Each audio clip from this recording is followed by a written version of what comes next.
So I'm going to be talking about who prays behind the Imam, the way to pray behind the Imam, and the rulings associated with it. Assalamu alaikum rahmatullahi wa barakatuhu. So if a woman leads a prayer with other women, she should stand in the first row and not in front of them. If a man is leading prayer, if there's more than two or more, the Imam should stand in front, as the Prophet sallallahu alaihi wasallam used to lead his congregation of followers this way. It was reported by Imam Muslim, Jabir and Jabira. They stood behind the Prophet sallallahu alaihi wasallam, and once they prayed, one stood to the right and one to the left. The Prophet took their hands and made them pray behind him. If one is praying with the Imam, the man should stand to the right of the Imam. Ibn Abbas once prayed night prayer with the Prophet ﷺ, and he stood to his left, and the Prophet took him and made him go to the right.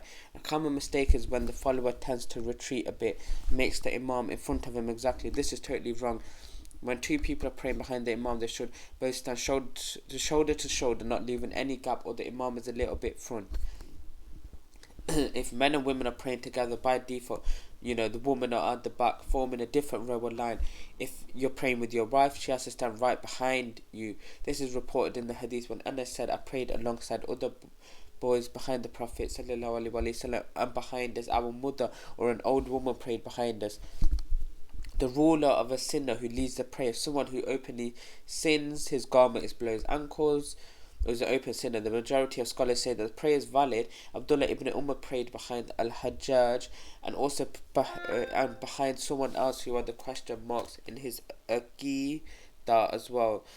Abdullah ibn Masud prayed behind Al-Walid ibn Uqba ibn Murid, and he was flogged in drinking intoxicants.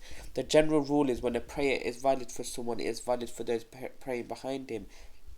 It's not the best scenario if no one else is available. The Prophet told us والسلام, that we should follow the Imam, and he did not mention the Aqidah or the school of thought, or if he's an open sinner or not, as long as he's a Muslim. As for the hadith that states praying behind anyone righteous or evildoer, this is not an authentic hadith. If I'm praying behind the Imam, it should be a prayer of a follower behind his Imam, and the Imam is the leader, which means that there are four types of praying behind the Imam. One is best, and this is the best way to follow your Imam. So the Prophet ﷺ said the Imam is only appointed to be followed. So when the Imam says takbir, then you should say takbir. When he bows, then you bow.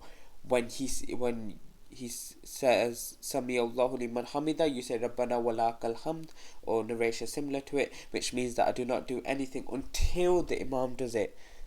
So the sunnah and the perfection is that you don't start moving from the position that you are in until the Imam has fully reached his position. If we're in a standing position and it is a time for the Imam to go for sujood, and he says Allahu Akbar, we only start to move only when his forehead touches the ground, then we start to bend our backs. This is true way of following the Imam. The second way, or the type of following the Imam, which is that racing the Imam, and this is problematic. So if he is going for sujood and the Imam has not reached the ground and the followers already put their forehead on the ground, this is haram and renders the prayer as invalid, because the Prophet sallallahu alaihi wasallam prohibited this, and the companions to precede him in ruku or sujood or standing up, and he said don't do this. And the scholars say when there is a restriction, it means that it is prohibited, and if you do something prohibited intentionally, your prayer is invalid, and the scholars say you have to repeat your prayer if you do this intentionally. The third type of following the Imam is to do things at the same time as the Imam. So the Imam says Allahu Akbar, goes for ruku, you're in the same position at the same time as the Imam. This is wrong and not recommended, and it's makruh, because we are ordered to follow the Imam, not to coincide with him. Or from this we learn what the Hanafis unfortunately do. The Imam does the salam to the right, they start doing it. This is wrong. Once the Imam has finished both salams and said Assalamu alaikum wa rahmatullahi, Assalamu alaikum wa rahmatullah, both ways, then only then the follower starts. The last type of following the Imam is to be left behind, and this is not recommended, and it may make your prayer invalid. The Imam has gone for sujood, he's risen from sujood, he's sitting between the two prostration, the guy's still making sujood, then the Imam goes for second sujood, and the follower almost lifts his hand from the ground from his first sujood. This is wrong. You missed a pillar with the Imam at the same time, which renders the prayer. So if you encounter a Ferrari Imam who reads things so quickly you can't keep up with him, you're unable to finish Fatiha. In this case, it is mandatory for the follower to leave the prayer, and it's best to continue on his own, because praying behind such an Imam is invalid. The prayer itself is invalid. If the Imam is an innovator, an impostor, or fortune teller, if the Imam nullifies Islam, pretending to know the unseen, claiming to deal with the jinn, you're not qualified to pray behind such an Imam, and it's totally prohibited to pray behind him. For the latecomers, when they see that the Imam is in the ruku position and they want to attain the rakat, scholars say that if the Imam or the follower who arrives late is in the ruku position for a split second, he has attained the rakat.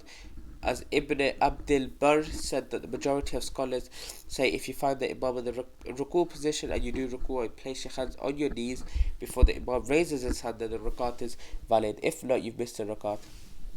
If the Imam is praying the Asr Fard prayer, the follower is praying his Dhuhr Fard behind the Imam, this is permissible, their prayer is valid.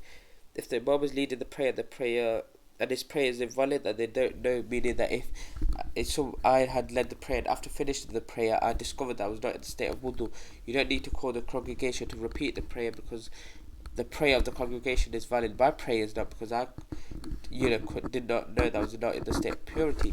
Also, the sunnah for the Imam once he is leading the prayer is to take it easier the worship.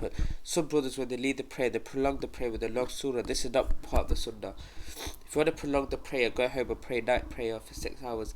The Prophet ﷺ said, when one of you leads the people in prayer, let him make it brief, because among them are weak, the sick and the elderly.